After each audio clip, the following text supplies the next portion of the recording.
ধৈর্য। ভাই, তোরে সবকিছুর মধ্যে ধৈর্যশীল হতে হবে। ধৈর্য হারাইলে হইব না। একটা কথা মনে রাখিস, তুই যেটার প্রতি যত বেশি ধৈর্যশীল হবি, সেটা তোর হওয়ার চান্সটা তত বেশি বাইরা যায়। কোনো জিনিস খুব সহজে পাইয়া গেলে সেটার মর্ম তুই বুঝবি না, সেটার গুরুত্ব তুই বুঝবি না, তোর কাছে সেটার গুরুত্ব থাকবো না।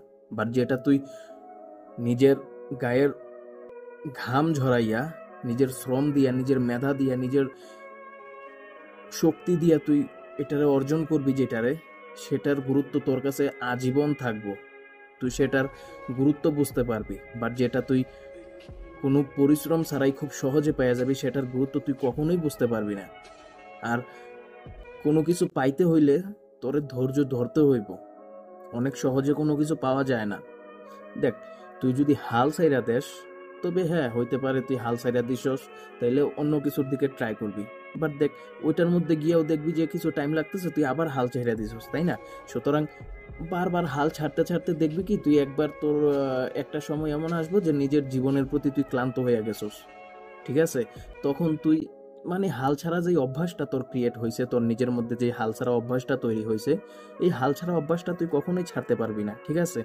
তুই যত বেশি হাল ছেড়ে দিবি, তত বেশি তুই নিজের মধ্যে নিজে দুর্বল হয়ে যাবি, নিজের ভিতর থেকে দুর্বল হয়ে যাবি। তুই এটা ভাবতে থাকবি যে না, আমার দ্বারা হচ্ছেই না, এইসব আমি পারমই না, আমার দ্বারা হবে না। বাট তুই ধৈর্যশীল হ। যে কোনো কিছু পাওয়ার জন্য ধৈর্যশীল হতে হয়। কারণ আমরা যেটা চাই সেটা খুবই মূল্যবান। ঠিক আছে? মূল্যবান জিনিস কখনোই খুব সহজে পাওয়া যায় না। আর যেটা খুব সহজে পাওয়া যায় সেটার মূল্য থাকে না। সুতরাং মূল্যবান জিনিস পাইতে হইলে তোকে ধৈর্যশীল হইতে হইব, অনেক বেশি ধৈর্য ধরতে হইব। আর ধৈর্যশীল ব্যক্তিরাই কামিয়াব হয়।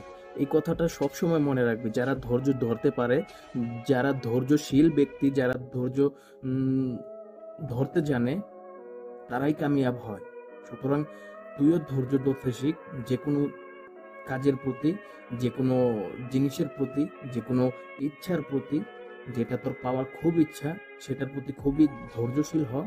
আর ধৈর্যশীল হইলেই তুই কামিয়াব হইতে পারবি।